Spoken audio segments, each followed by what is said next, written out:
You're listening to the expository preaching ministry of Kootenai Community Church, located in Kootenai, Idaho. We pray that Christ is exalted and your spirit is blessed by the teaching of God's Word.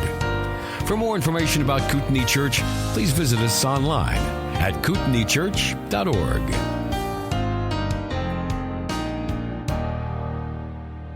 All right, I want to ask you about, well, first of all, if you are a teenager and you have been through the Life is Best TV series that we did with our student ministries, we've done it twice now. My kids have done it, I think, at least twice because we did it privately as a family and then also in youth group. If you've been through that series, will you please raise your hand and lift it high up? Okay, so this whole table of youth back here. All right, and we have a couple of kids like Malachi. You're going to go through it before you're all done. All right, what is the difference? And that, by the way, is this series of DVDs. This is 13 30-minute television episodes that Scott did in connection with Todd Friel and Wretched Television, Wretched TV, and Wretched Radio. And Todd is not on there, but it's all Scott and some folks from Scott's ministry. What's her name? Megan Allman. Yeah, Jay Megan Watts. Allman and Jay Watts. Mm-hmm. And then also on here, they don't have all the names on the front, but it's Vodi Balcom and Paul Washer. They all contribute to this as well. This is professionally edited, well done, where Scott takes not everything we're covering in this seminar, but mostly just the abortion issue and the SLED, and he just walks through it, handles the objections in the cases, and walks you through the arguments there. This is fantastic. It's 13 30-minute episodes on this. You can give this to a pro-choice friend, ask them to watch it over. Scott, what is the difference between this book and the one that they got for free? Stand for Life, the book you did not get, is geared more toward students. I would say its target-rich environment would be high school seniors and college freshmen. That would be the target-rich. Now, I think it can work for younger high schoolers who are well-read, no problem at all, and as well as older collegians. But primarily, this book is going to go a little deeper into the practical theology surrounding the pro-life issue. My friend John Enzer, who co-wrote the book with me, develops that.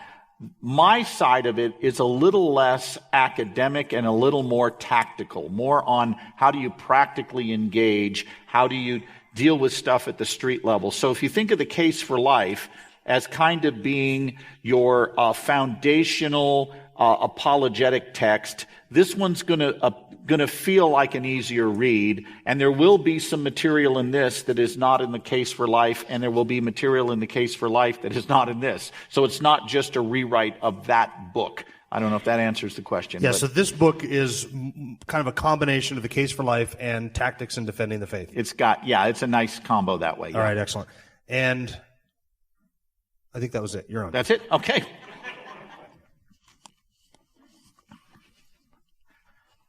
By the way, coffee is proof that God has not utterly forsaken us. That and bacon.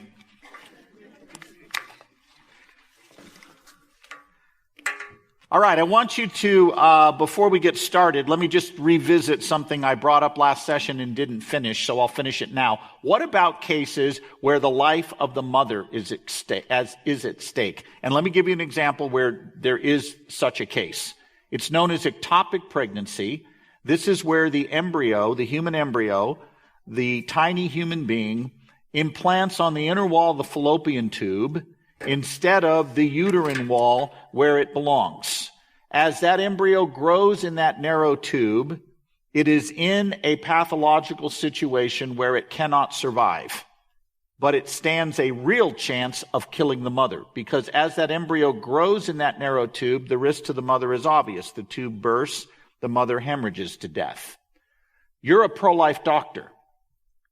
A woman presents herself with an ectopic pregnancy. Do you do nothing and lose 2 lives?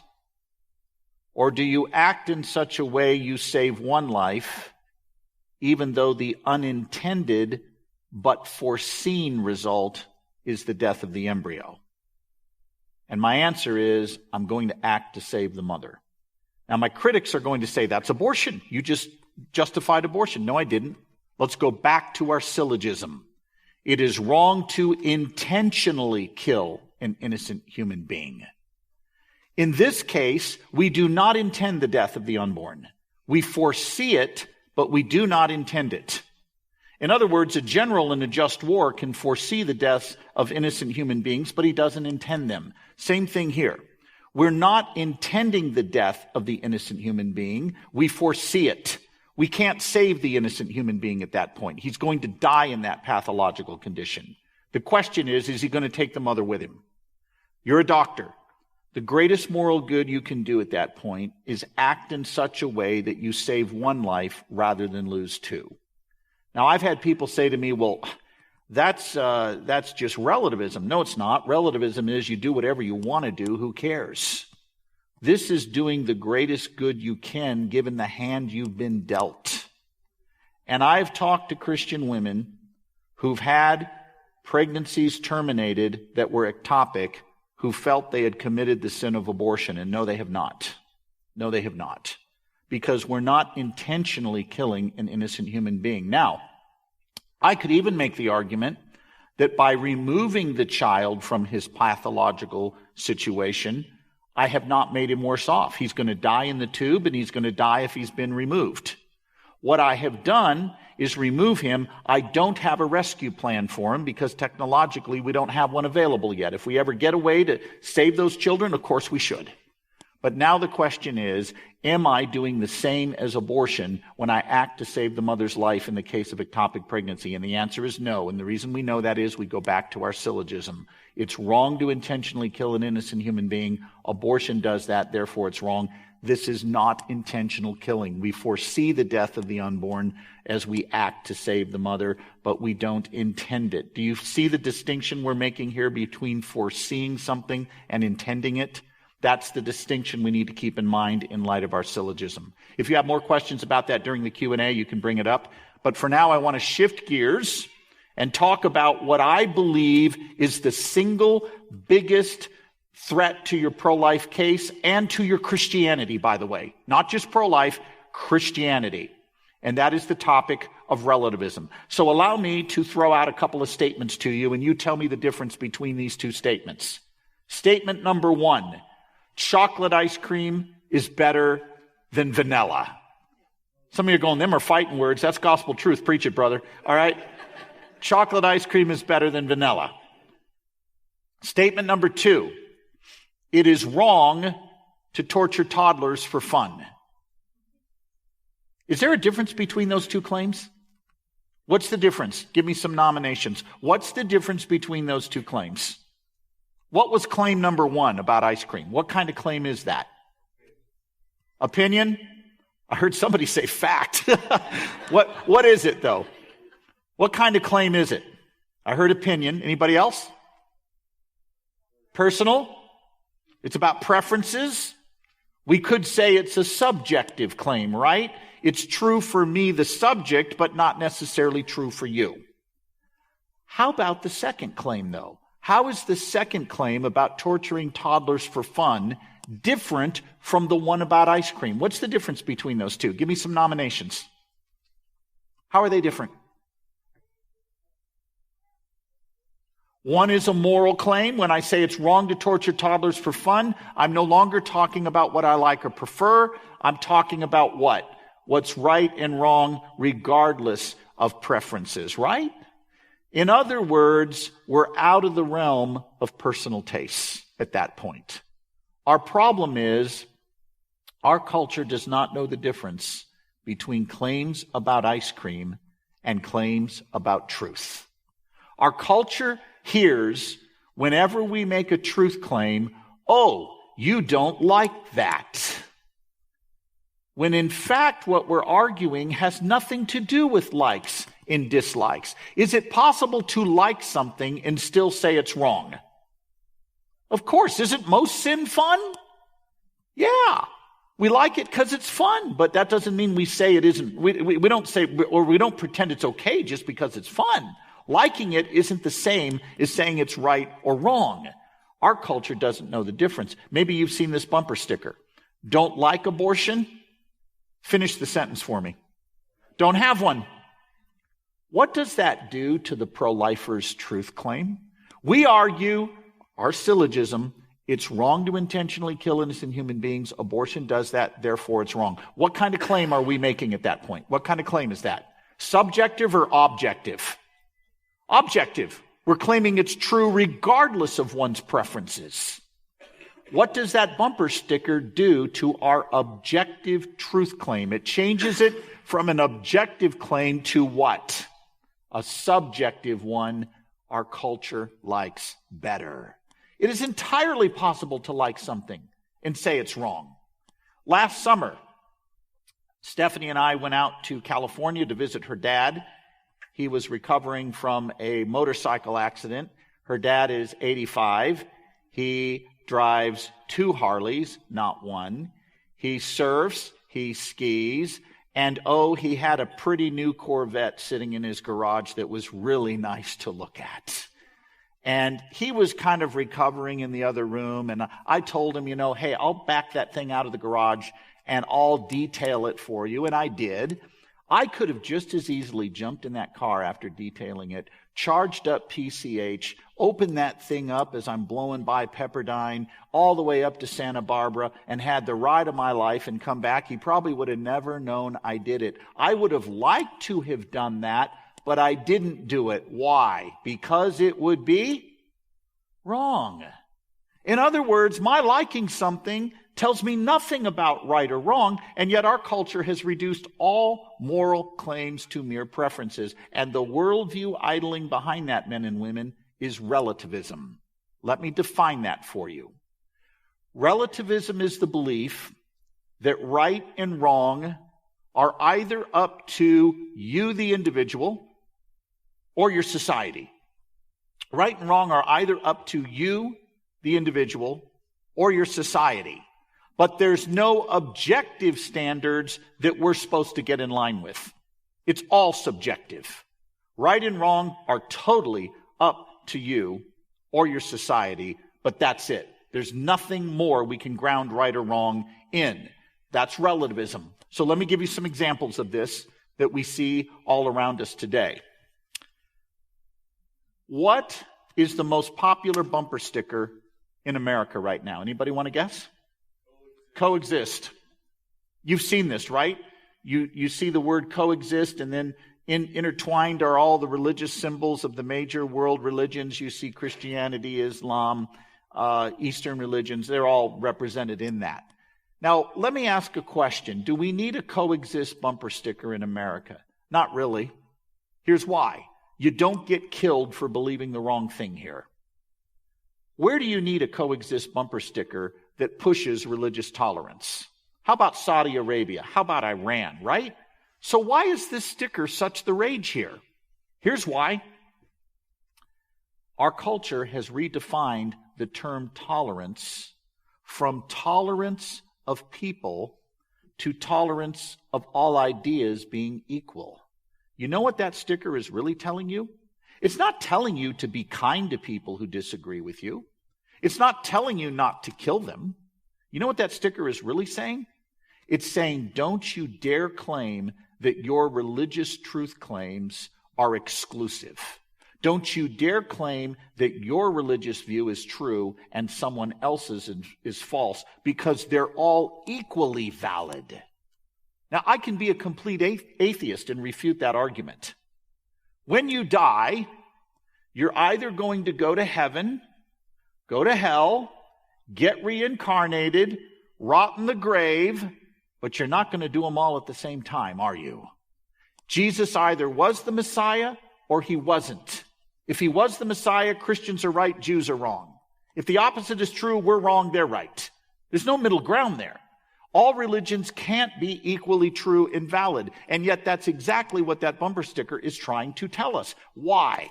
Because as theologian D.A. Carson points out, we have bought into a new definition of tolerance. Here's the old definition of tolerance. I think your idea is wrong. In fact, it's nuts. But you know what? You're a citizen of this republic. You're a fellow image bearer. You have a right to bring your ideas to the table and argue for them just like everybody else. And we will tolerate you making your case even if we think it's nuts. Now, by the way, doesn't the concept of tolerance presuppose I think you're wrong? Otherwise, I'm not tolerating you. What am I doing? Agreeing with you. The mere definition of tolerance assumes I think you're wrong. But our culture has flipped the narrative. And as D.A. Carson points out, now what we have is the intolerance of tolerance. What it means now is, don't you dare claim your idea on religion or ethics is true with a capital T, or we won't tolerate you. It's now tolerance of ideas rather than tolerance of persons. This is a complete reversal of where we were at a previous time. Here's another example. A number of years ago, I'm going to say now it's been almost 20 years, Kathy Ireland, the former supermodel, was on a television show called Politically Incorrect. Those of you that are under 30 have no idea what this show was.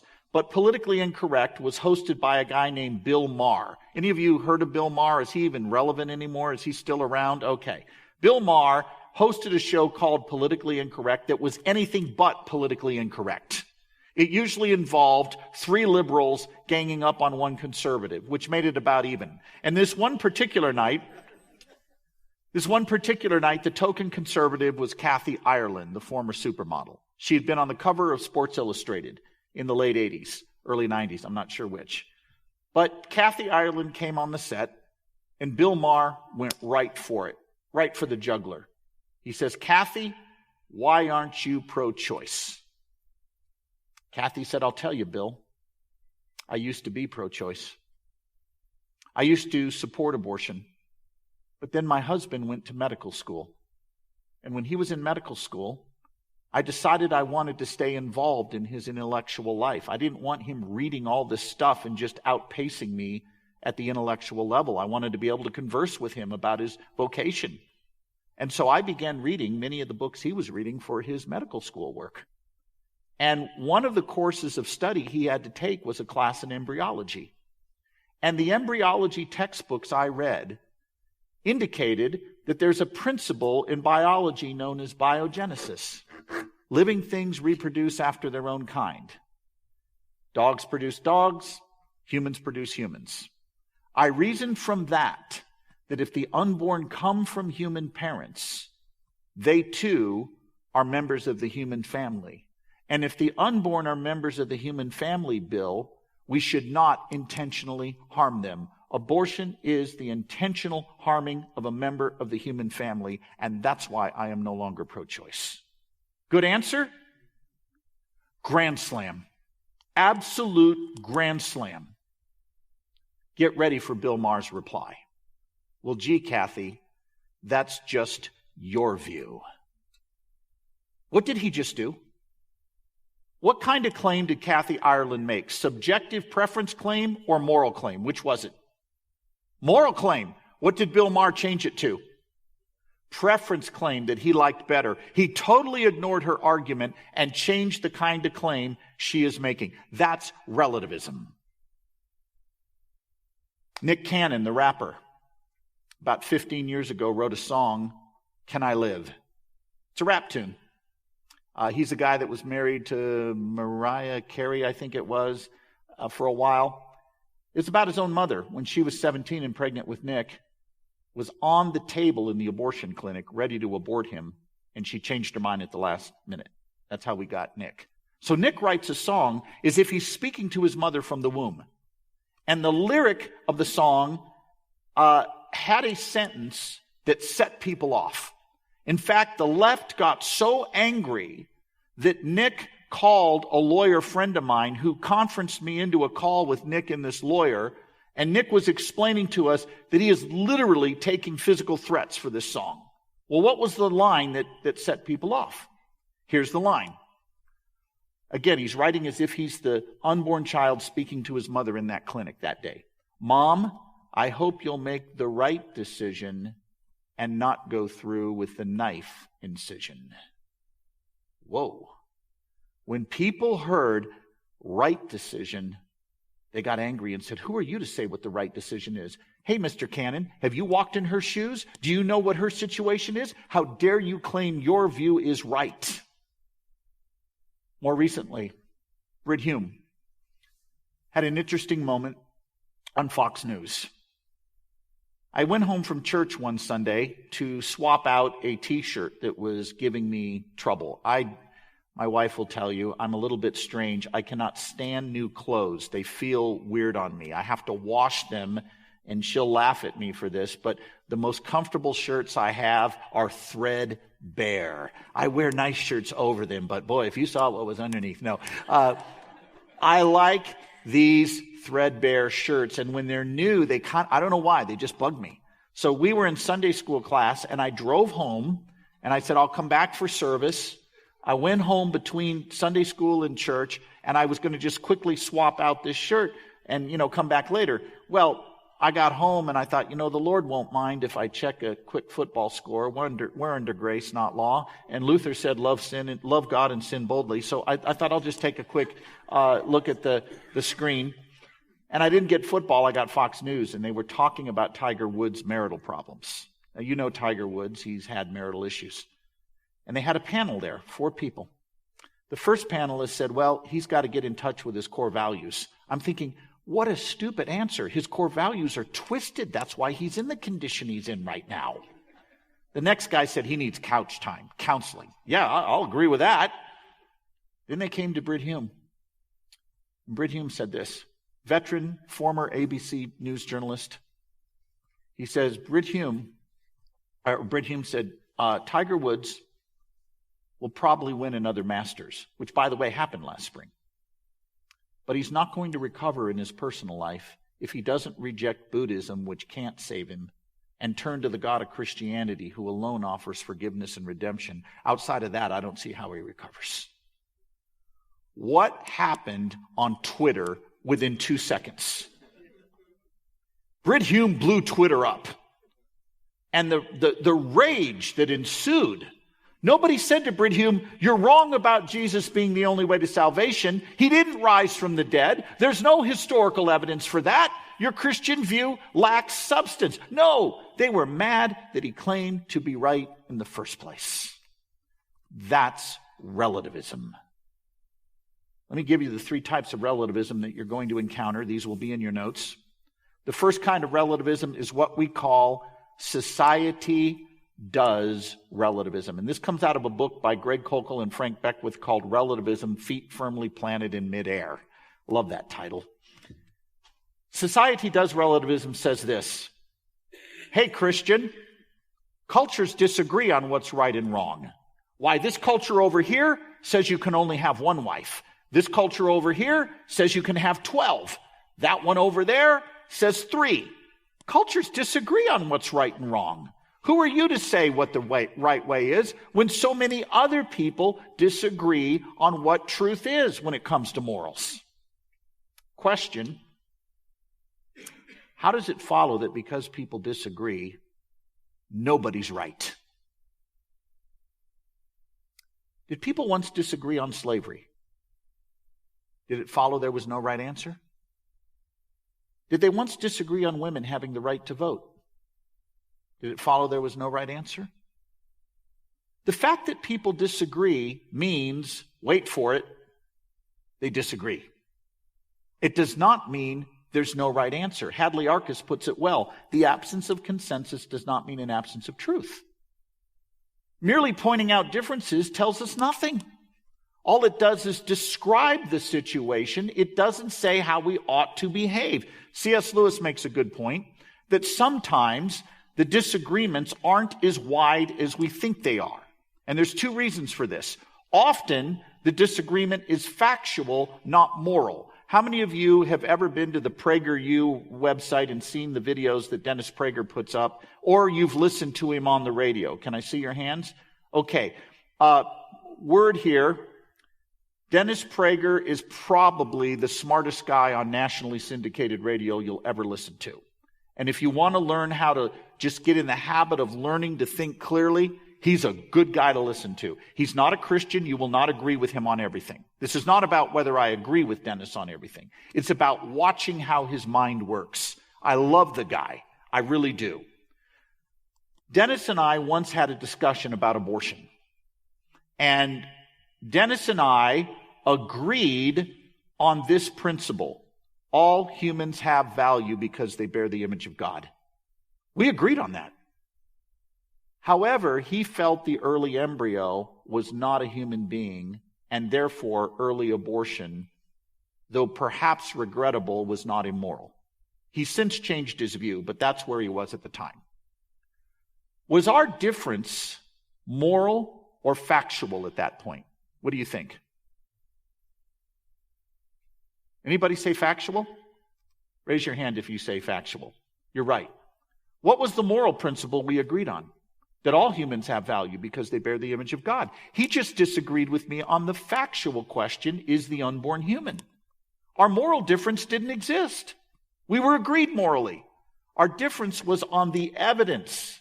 Now, he was wrong, but it's not a moral difference.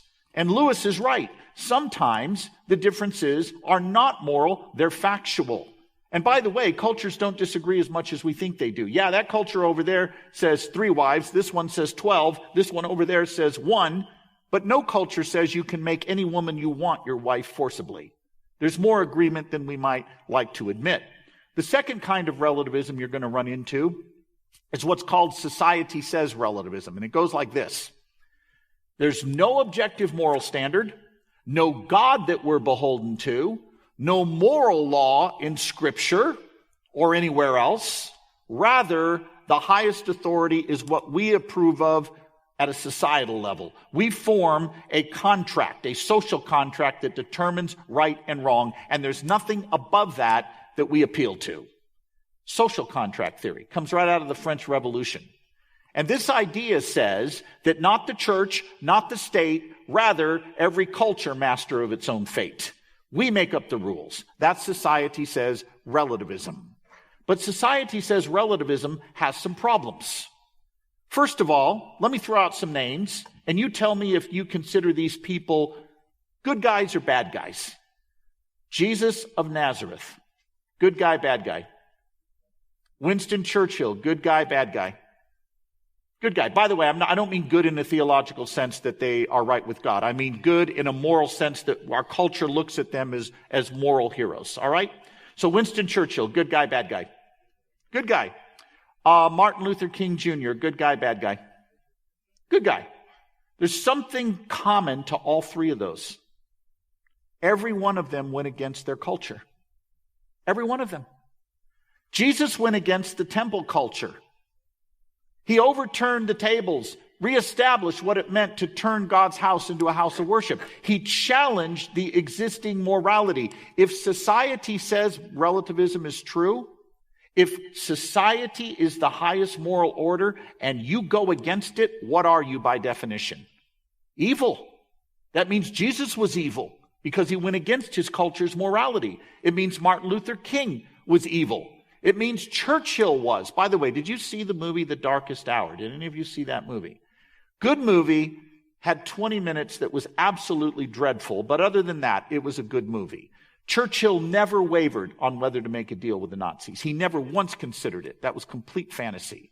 And by the way, he did not go down into the tube and consult people about whether we should fight Hitler or make a deal with him. That just made my blood boil. But notice what Churchill did. He gets elected, or gets appointed more accurately, as prime minister in spring of 1940, early May. On May 28th, he almost lost his prime ministership, not even a month after being prime minister. And if he had, the course of our world would have been changed. Every single institution in Great Britain wanted to make a deal with Hitler.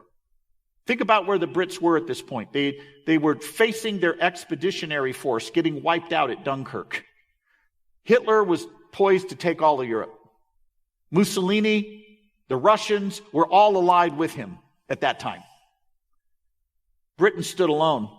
The London Times wanted to deal with Hitler.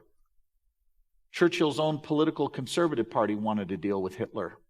All the elite thinkers wanted to deal with Hitler. And Churchill said no.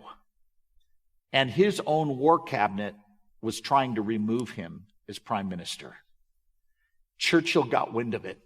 And he called a meeting and said, hey, these are really weighty matters we need to talk about. Let's go ahead and talk about them over after lunch, and we'll decide then what we should do. Only Churchill didn't go to lunch. He went to the full government cabinet and gave that speech that changed the whole course of history when he said to those 100 people, if this history of our Long Island is to end, let it only end when each of us lies choking in his own blood on the floor. And the whole cabinet rose up and cheered him and overruled his own war cabinet that was trying to remove him from office. Churchill went against everything his culture wanted to do at that point. But if society says relativism is true, he's evil. Last relativism, I say relativism, and it goes like this. Who are you to judge me? Who are you? How dare you force your morals on me?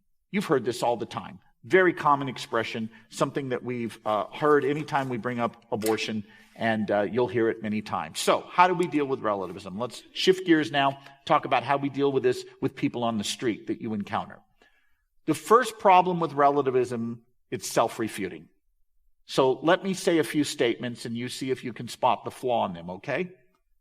My brother is an only child.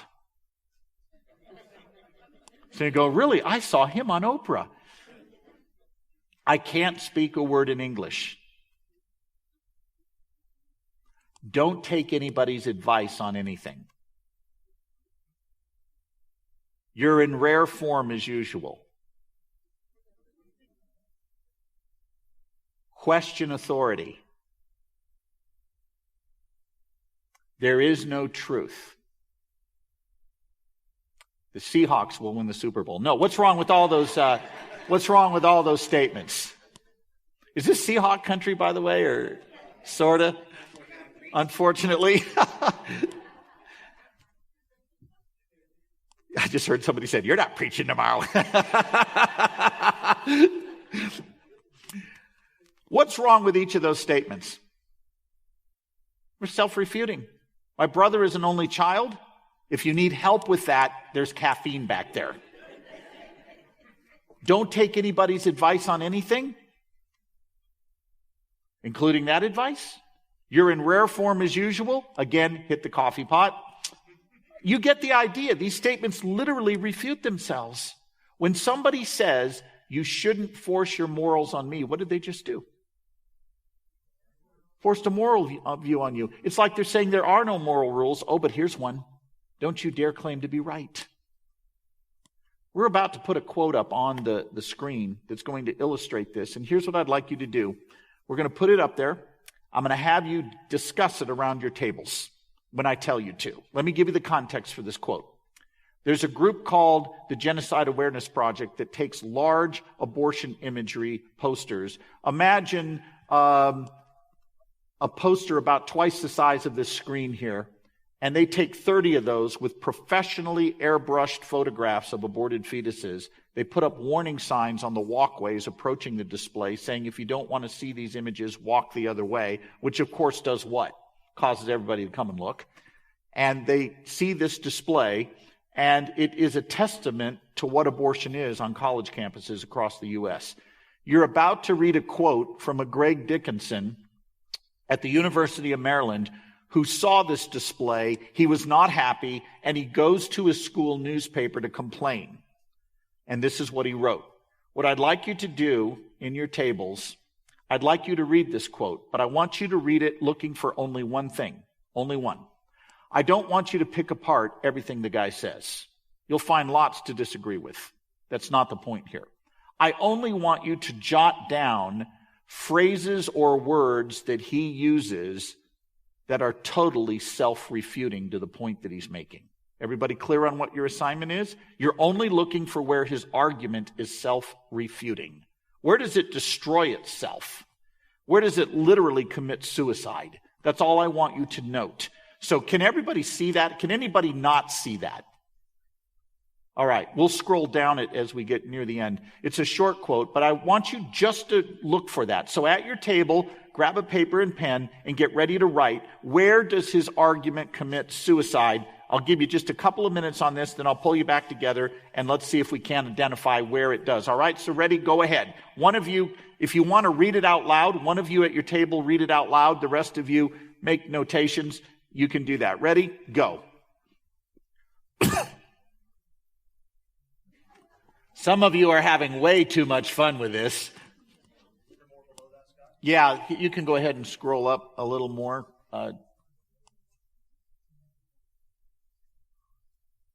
Thank you. That's it. All right. Let's discuss this a little bit. Where does his argument literally commit suicide? Give me some nominations of phrases he used. Again, we're not going to tear apart everything he says, just where his own argument self-destructs. What were some things you pointed out? Give me some nominations. Yes.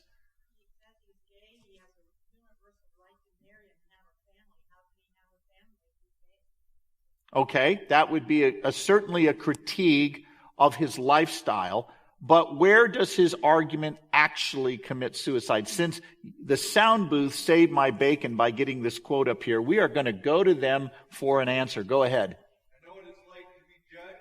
Here he is judging. Okay, very interesting point. He decries judgment, but then what is he doing to everybody who disagrees with him? Judging them is what?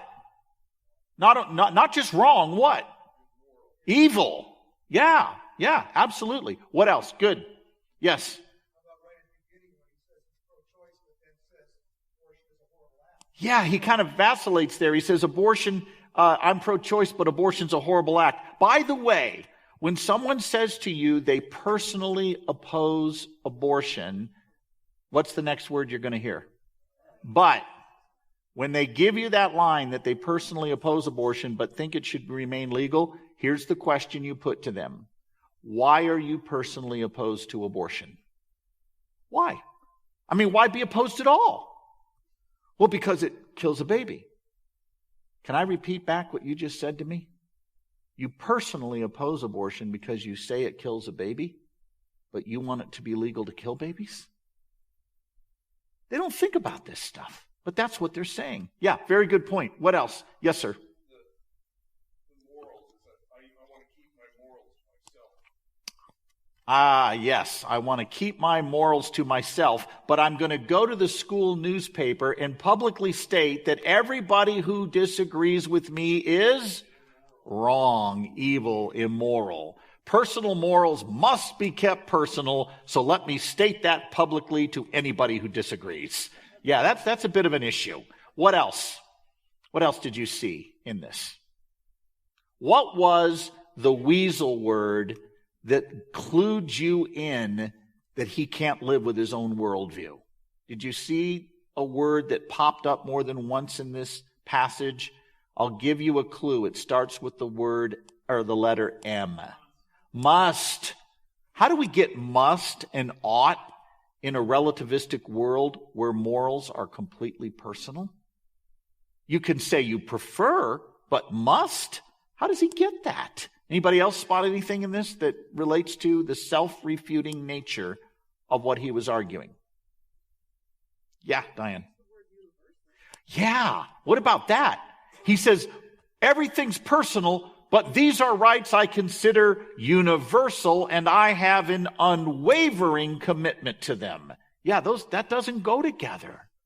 This is the problem with our culture. It is literally buying into a self-refuting premise, and it does it without even a hint of irony, but we need to be aware of it and help people see what's really going on here. All right, second problem with relativism. It's not only self-defeating, it's impossible to say anything is right or wrong, including intolerance. If morals are up to me, who are you to demand that I be tolerant? I choose to be intolerant. You going to tolerate that? That's the problem. You got an even bigger issue, though. Mother Teresa, Adolf Hitler. How can you say one's behavior was any different than another? Mother Teresa liked to help starving kids. Hitler, well, he liked to kill them. Who are we to judge? Really? Thirdly, C.S. Lewis says in Mere Christianity, you've never met a true relativist. The very man who tells you there is no right and wrong will complain if you cut him off in line or steal his orange. He will say, that's not fill in the blank. Fair. He'll complain. And what his complaint is that somehow the person he's with is violating a standard outside of them. And Lewis asks a great question. When the person says, well, that's not fair, Lewis's response is, says who? By what standard? In other words, the whole objection they throw out at that point assumes an objective moral order. They can't live with their own view. The next time somebody says to you, you shouldn't force your views on me, I want you to very politely and without snark, it'll be difficult, but without snark, when they say to you, you shouldn't force your views on me, I want you to say, why not? Or what's wrong with that? Any answer they give will be an example of them imposing a view on you. Now, by the way, I need to tell you something. I don't think Christians are unfairly imposing their views when they contend for their points of view in the public square. I think that law professor Mary Ann Glendon says it very well. She's a Harvard law professor. Christians who bring their values to the public square, says Mary Ann Glendon, are not imposing their views on others. They're proposing their views to others in hopes that their fellow citizens will vote them into law. That's how a constitutional republic like ours works. You have every right to bring your values to the public square and argue for them like your secular neighbor does. You are not disqualified because you happen to be religious. And that leads to a couple of things that will come up on relativism that I want to prep you for before we take our next break. You'll get people who will say, well, your idea that morals are real, that's just a religious view. Stop right there. Never, ever, ever tolerate someone trying to silence you by ridiculing your argument rather than refuting it. Let me be real clear. Arguments are either true or false, valid or invalid. Calling an argument a name does not refute it. It simply dismisses it. Arguments are true or false, valid or invalid. Calling an argument religious is a category error, as Frank Beckwith points out, kind of like asking how tall is the number 5. It doesn't work to just call it a name. You got to actually refute the argument rather than name call it. And that's what a lot of our critics do. They want to just call it a name. Oh, that's your religious view. So what if my argument's religious? It's either true or false, valid or invalid. You got to deal with the evidence. You can't just dismiss it. And yet people want to do this all the time. There's another objection that will come up, and that is you'll get people who want to just pigeonhole you into being intolerant. Let me give you a tactic that Greg Kokel has come up with that I think is really, really helpful here. Let's pretend that you are a student at, let's say you're going to Boise State. I'm just making up names here. And you're in a sociology course. And the professor knows you're a believer. He knows you're a Christian. And he doesn't like it. And he knows that he could probably make a pretty good example of you. And so he tries one day. And he says to you, I'm going to make up a name here, Anne, what's your view on gay marriage? Now, you know he's not asking because he cares for an intellectually honest discussion. He's asking to make you look bad. And Anne is smart. We'll say you're Anne. You're smart. And before you answer, you say the following. Professor Davis, I'm going to answer your question. But before I do, I have one of my own. Do you consider yourself a tolerant person, or are you going to judge me for my answer? What just happened to the dynamic in that classroom? Talk about a major U-turn. If he jumps down her throat at that point, he exemplifies the very behavior he's decrying. Are you tolerant, or are you going to judge me for my answer? In other words, is it safe to give my view here? That's called being wise. And that's how you handle this. One other objection you'll get, and I am certain this will raise a few questions in the Q&A. You're going to get people who say, oh, you think morals are real, do you? You think there's a right and wrong? Really? You're an absolutist? You believe morality is absolute? Well, how about this? There's a knock at the door in 1944. You're living in Poland. You're hiding Jews. The knock at the door is the SS. They want to know if you're hiding Jews. And they ask you point blank, are you hiding Jews? If you say yes, the Jews are butchered.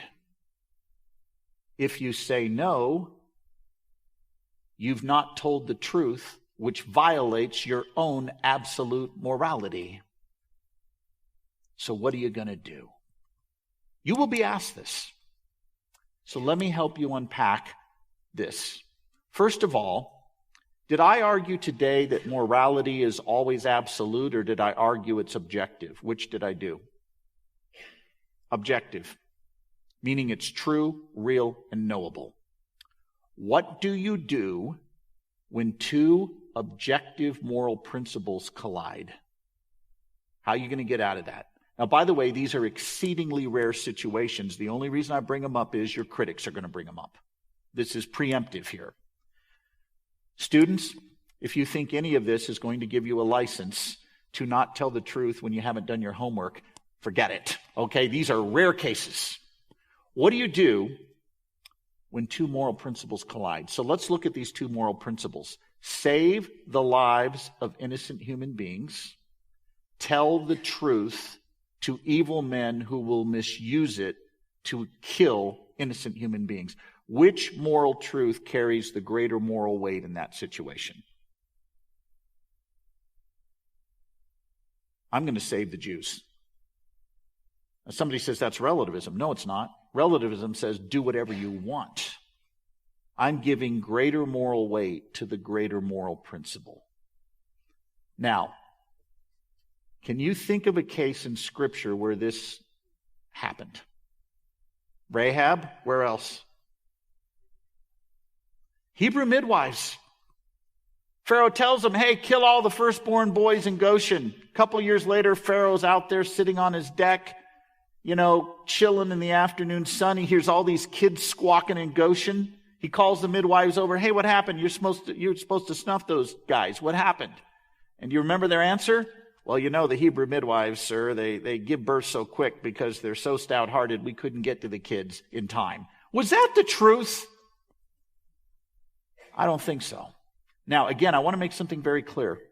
This is not a license for lying. We are talking about exceedingly rare cases. And again, the only reason we bring this up is because your critics are going to bring it up. When two objective moral principles collide, you give greater weight to the greater moral principle. The fancy term for this, some call it graded absolutism. I just think the best way to do it is say, if there is a rare case where they collide, give greater weight to the greater moral principle at that moment. Not as a license to do evil, but as a license, or rather as a way of navigating the collision of two objective standards. Everybody clear on what I'm arguing here? We haven't argued that morality is always absolute. Some things are absolute, like rape is wrong, murder is wrong. There are absolutes, but there are other things, again, that are objectively true, and if they collide, we're going to give greater weight to the greater moral principle. All right? You can raise questions about this during the Q&A if you want. Is it break time? Thank you for listening to the latest podcast from Kootenai Church. If you'd like to learn more about Kootenai Church or to donate to our church ministry, you can do so online by visiting kootenaichurch.org. We hope you enjoyed this podcast and pray you'll join us again next time.